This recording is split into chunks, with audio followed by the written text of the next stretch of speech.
Hi, and welcome. You're listening to the X22 Report. My name is Dave, and this is episode 1192A, and today's date is January 31st, 2017, and the title of the episode is Iran is getting ready to dump the dollar, and the reason is unbelievable. Now, before I get started, I just want to make an announcement. I placed a new interview with Charles Nenner on the X22 Report Spotlight YouTube channel. So if you go over to YouTube and you type in X22 Report Spotlight, it'll bring you right over to the video. Or you can come over to the X22Report.com site, scroll down a little bit, look over to your right-hand side, you'll see the video there, and you can play it on the site. Or you can go to NewsSentinel.com, same thing, scroll down a little bit, look over to your right-hand side, you'll see the video there, and you can play it right on the site.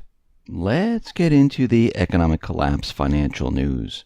Now we can see today the market, well, it's continually declining at this point. We had that run up to 20,000, 21,000, and now we're starting to see that the market, well, it's starting to come down. But once again, the market really doesn't give you the gauge of how the economy is really doing. People only really look to it when it really comes down and it declines and implodes. People say, hey, what just happened here? Is there a problem with the economy?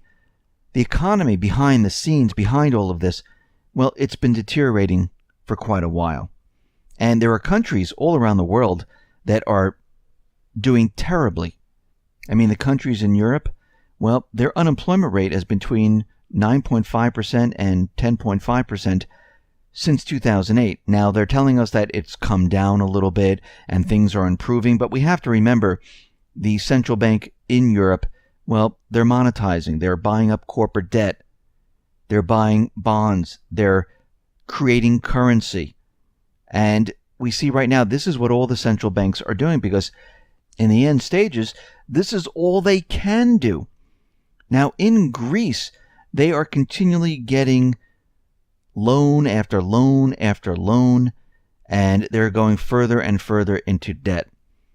And in the next few weeks, well, this is going to be very interesting to see whether or not the European Union and the European Central Bank really care about the well-being of Greece and the Greek economy.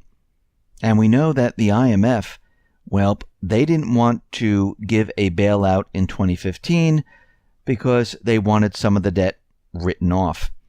And are they going to go for the third bailout package with the ECB? Well, we'll have to wait and see. But we do understand they're calling for more austerity in Greece. And the IMF is saying they doubt the possibility that they're going to reach 3.5% without additional austerity. Because remember, they were going to reach 3.5% GDP, which seems a little impossible at this time. But we know for a fact more debt is not going to help. More austerity is not going to help. And remember, the central banks, they prey upon the countries. They like to keep them barely afloat so they can continually rob them of their assets. If they have these countries go bankrupt, it shows that their system doesn't work. If they keep them afloat, continually taking on more and more debt, having them cut, jobs with austerity, cut programs with austerity, it allows them to go into the country, because then the country has to sell off their assets to get all those hard assets for the paper and ink. And this is what they like to do. This is why they keep countries in this limbo state. They don't want to bankrupt them because that looks bad. We see out in the UK, the British retail industry, well, they could lose 1 million jobs if the government fails to act. And this is coming from a new report. A task force of retailers and unions found that some firms were squeezing costs by paying staff as little as legally possible and outsourcing entire areas of their business.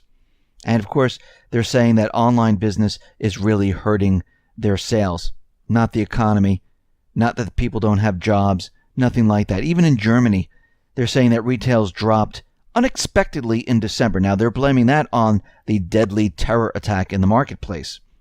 Retail sales dropped by 0.9% from November. Economists, they expected a 0.5% gain. And what we're seeing right now, since December of 2015, well, sales are way down on a year-to-year basis. And it just didn't have to do with the market terror attack. What they're trying to do right now is explain away why retail sales are dropping in all of these countries, why these countries aren't doing as well as they're supposed to be doing. And we can see that this is spreading across the globe. Anywhere there is a private Western central bank, we see retail declining. And it's not because everyone's going to online. Most of these companies have an online presence, but they're going completely bankrupt. Now, here in the United States, we see the Conference Board, which is funded by the government. All of a sudden, they're saying that consumer confidence, well, it is starting to dip now. Since the first time since October, right before the elections. And the people are saying that, well, it doesn't look like it's a good time to buy a home or a car or major appliance. This is how it's always been. And what they did was they pushed these surveys up to make it look really good for the election. And now everything is starting to slide. But nothing's really changed. Things are absolutely awful. I mean, here we have the stock market at 20,000 points. And everyone's out there saying, oh, Trump euphoria. The companies are doing well now. Everything looks fantastic. Everything's great. And the question is, why is the stock market at 20,000 points at all? Why is it this high at all in the first place? Because when you really look, you see revenues in 2016, they're lower than they had been in 2008. Only 2009 and 2010 were lower. So in terms of revenues, 2016 was for the Dow Components ex-Apple the worst year since 2010. And this despite the 5-year binge in acquisitions. So how have the last 2 years been? Well, of the 30 companies in the Dow, 16 sported declining revenues in 2016, and 17 sported declining revenues over the 2-year span since 2014. Only 2 of them are oil companies. So why is the Dow so high? It's called manipulation. This is another bubble. And the insiders are getting out of the market now. They're selling off to retailers. We see Under Armour. Well, their revenue, it completely missed. We see UPS, fourth quarter results. Well, they didn't do what they were supposed to do. I guess everyone's not buying as much online as we thought. Because if this was true, and gas prices are very low, they'd be making a huge, huge profit. But they weren't. And they didn't. Now, Case-Shiller is out there, and they are reporting on the 20 cities saying that, well, home prices have reached record highs in November. And they're saying this is incredible. We're at the height of where we were prior to the Great Recession in 2008. Now remember, they're looking at 20 cities. Plus, this data is from November. And since that time, things have changed. But what's very interesting about all this is that prices are continually moving up, up, up, up, up. And mortgage applications, they have imploded. So this is quite odd. And like we reported a couple days ago, we're going to see a lot less investment from China. They're keeping their cash within their country. We see out in Miami, well, it looks like the condo flipping fun is completely over. What we're seeing right now are sagging sales, understated inventories, and things are not going well whatsoever. It looks like it's a bloodbath. And it's already starting to begin. We saw this before prior to 2008. Now, the Dallas Fed, they've given their forecast of what the Trump economy will look like. And they said President Trump looks to do things that will be favorable for business, which would improve employment and growth if successful. However, protesters are all over the place, so tend to think that will cause trouble for the country and for the business.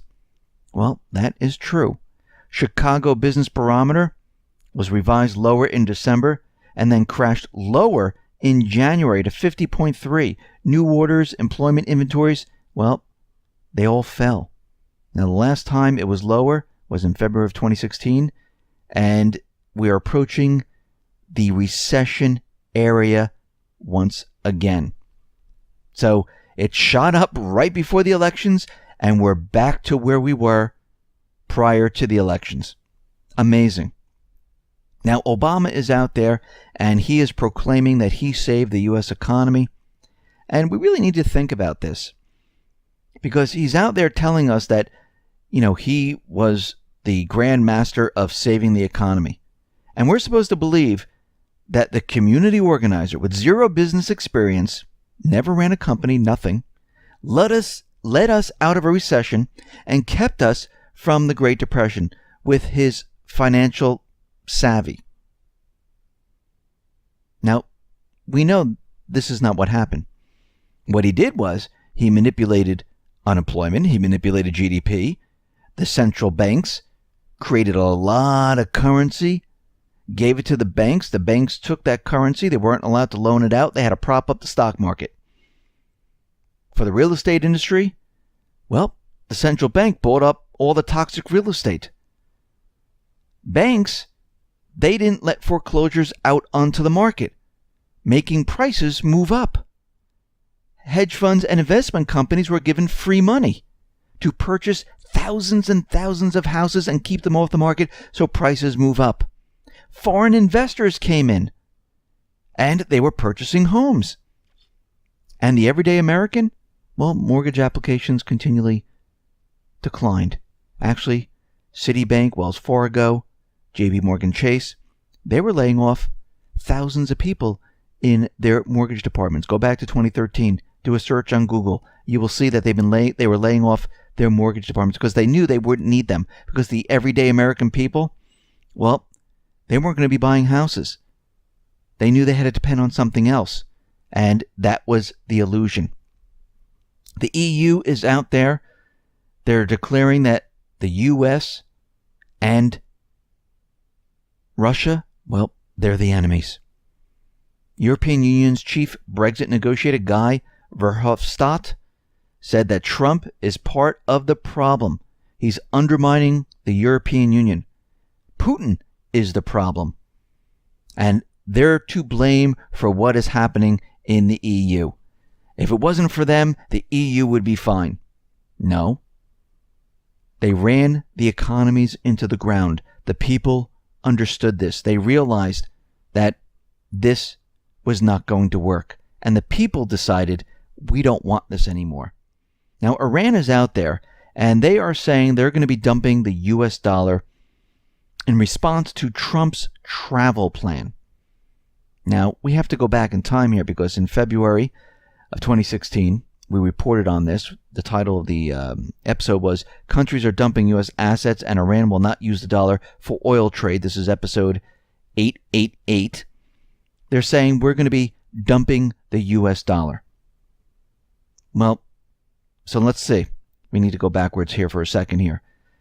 So Iran was not bothered with the U.S. bombing and overthrowing the governments in Libya, Yemen, trying to do it in Syria, Iraq, Sudan. Iran was not bothered by the U.S. providing terrorists with weapons, trying to overthrow Assad, where Iran has its forces and fighting against the paid mercenaries that the U.S. is supporting. That didn't bother them. But when Trump puts a temporary ban of 90 days on those same countries, well, Iran just had it. They can't take it anymore, and they're going to ban the dollar. I mean, realistically, they were already doing this. Now, either this is completely fake and the corporate media is out there trying to blame everything on Trump, which most likely this is what they're doing, but we could see what they're trying to do. They're trying to show the world right now, look, because of Trump, countries are dumping the dollar. Look what's happening to the economy. Look what they're building this up to make it seem like things are rapidly falling apart, because they know they are. They know the economy is falling apart, and they're getting ready to blame it all on him. And no matter which way it goes, if Trump decides to bring the economy down, however he's going to decide to do it, if the central bank decides to bring the economy down, if there's a black swan that brings the economy down, Well, the economy's coming down one way or another. The debt level cannot be sustained. The contraction of retail, housing, manufacturing, that cannot be sustained. And we need a complete reset of the system. So what we're seeing right now is that the economy will be coming down. Listen, everyone, thanks a lot for listening. Be well, be safe, and especially be prepared. Thanks a lot.